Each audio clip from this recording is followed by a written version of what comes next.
Detroit Become Human was produced over a period of 4 years. Here in Paris, we have a team of about 180 people. And to that, we need to add also all the outsourcing with our partners in the Philippines, in China, Vietnam, and in India.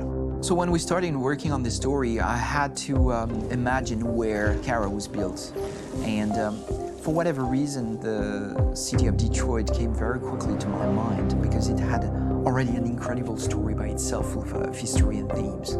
So we traveled there with the team and we were really moved by what we saw, and we could really feel the desire to fight and really be born again. And we just continued this curve, this growth, and just imagine what Detroit would be like if the Android industry was, using these huge factories to build androids there.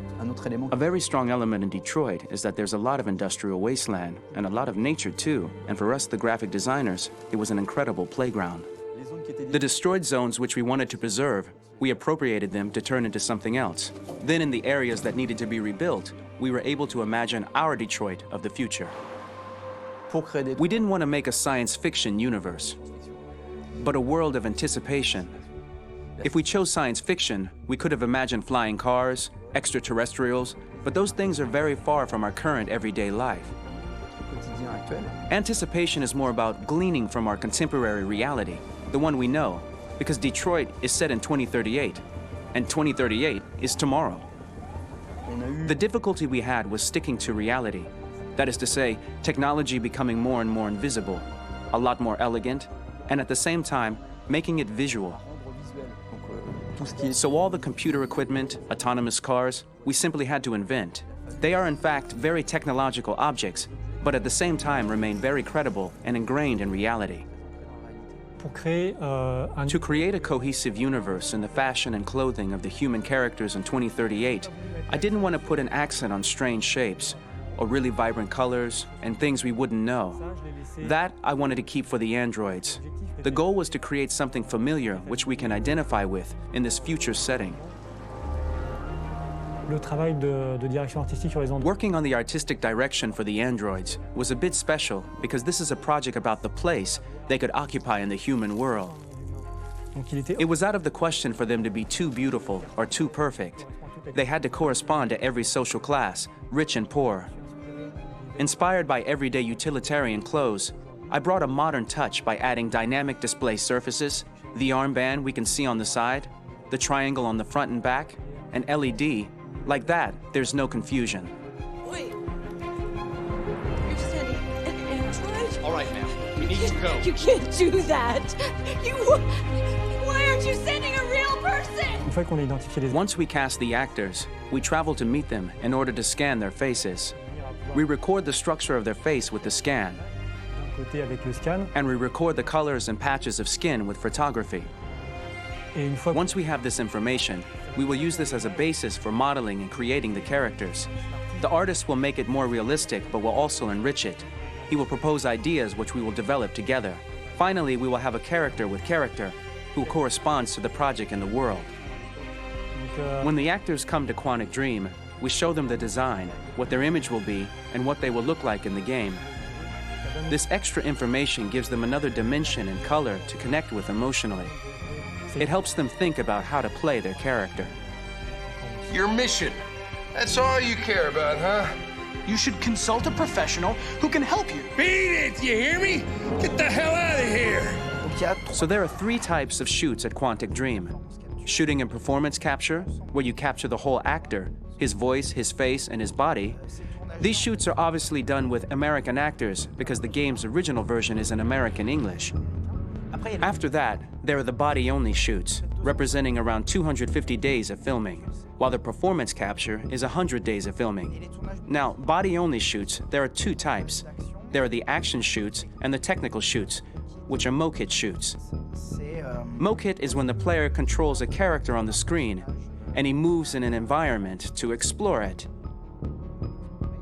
This is of particular importance at Quantic Dream, and therefore we shoot a lot to offer a unique context for each scene and each character. To prepare a motion capture shoot, we first get together to look at the sets we need, the animations that we want to shoot, which ones need to be grouped together, or which ones need to be cut and shot at another time, so that we get the most out of the shooting day. This often means shooting scenes out of order, especially those with big props or accessories, like a big car, for example. So we shoot all the animations related to that particular prop first.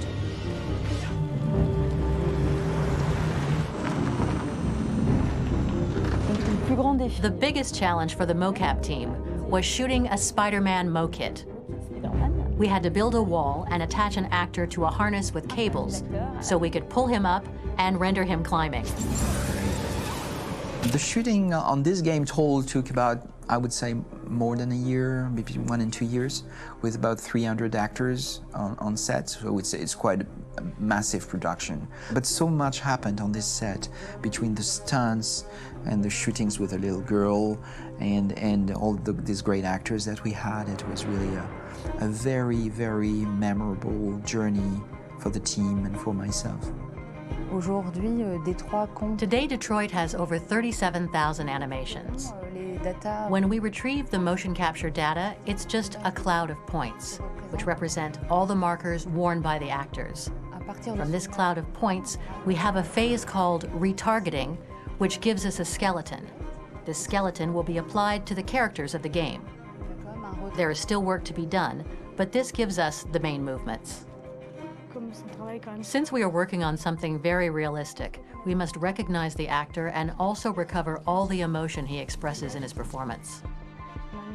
We use a system of facts, an identity card for each actor. We make the actor do a whole range of facial expressions. Then we recover all the expressions and paste the animations on a puppet that Jan has prepared. I then recover and refine these poses. I might stretch the lip, reinflate a cheek, tiny details that make the finished product really capture the actor.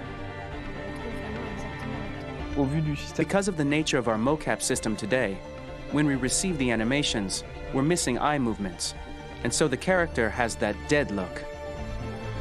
He really has no eyes, so then it's a big part of the work for the animators to find the regard of the actor in relation to his position, in relation to the body, etc. It was crazy when I saw the newest model for Kara, because they've been working on it and working on it, and this was the first time I literally jumped in my seat. It not only looked so much like me, it was the fact that it looked so lifelike.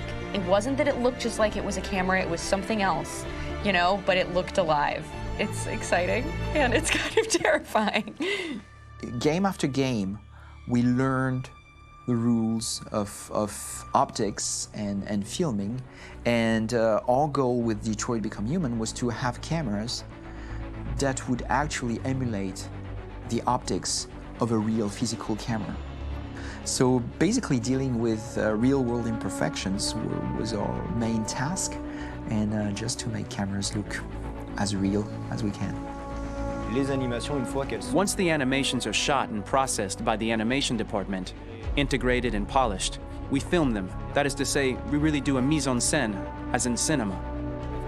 The real difficulty of our job is to know if these cameras are telling us something. Are they in the emotion of the scene? Do they describe exactly what the action must convey, what must be felt? The most important challenge for me was one of the final scenes where Marcus decides to start the revolution and go to the battlefield.